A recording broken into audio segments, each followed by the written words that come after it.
Un homme de Dieu a dit, donne-nous des choses à dire le jour de ta mort. Alors à la fin de l'année 2025, les 3 premiers week-ends du mois de décembre, je me suis retrouvé dans la même maison funéraire, une maison funéraire qui est très populaire ici à Montréal.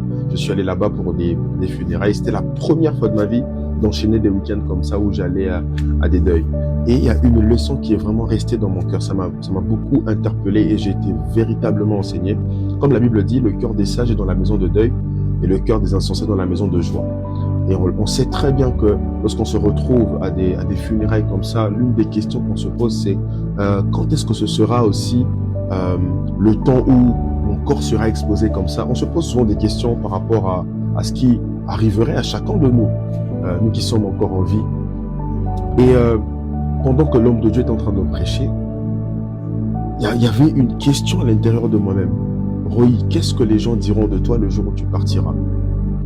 Et c'est une question qu'on doit se poser. Et le pasteur, lorsqu'il est en train de prêcher, d'exhorter, il a dit une phrase, il a dit « Je suis fatigué d'inventer des témoignages lors des funérailles ». Qu'est-ce qu'il voulait dire par là?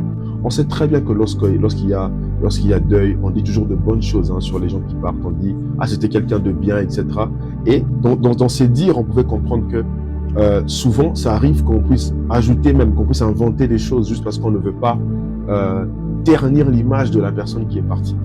Mais il voulait simplement nous dire aussi, il est temps d'avoir une vie qui glorifie le Seigneur, afin que lorsqu'on partira, oui, les gens vont pleurer, mais que les gens soient plus dans l'action de grâce. Et c'est ce que j'ai retenu. J'ai dit, moi, de mon vivant, ma vie sera à la gloire du nom de Jésus-Christ. Et le jour où je quitterai la terre, oui, les gens vont pleurer, c'est vrai, mais les gens seront plus dans l'action de grâce. Les gens vont véritablement dire, comme pour Enoch, la Bible dit de Enoch marcha avec Dieu. Enoch marcha avec Dieu. Et c'est ce que j'ai retenu. J'ai dit, moi aussi, par la grâce de Dieu, durant mon parcours sur la terre, je dois absolument vivre pour la gloire du nom de Jésus.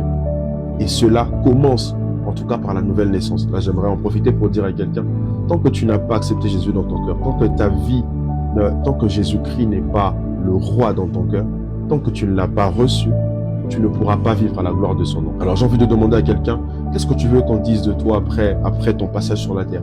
Tu veux qu'on dise seulement, tu étais quelqu'un, tu étais un bel homme, tu étais une belle dame, tu t'habillais bien, tu étais parfumé. Donc j'aimerais vraiment nous encourager à y penser.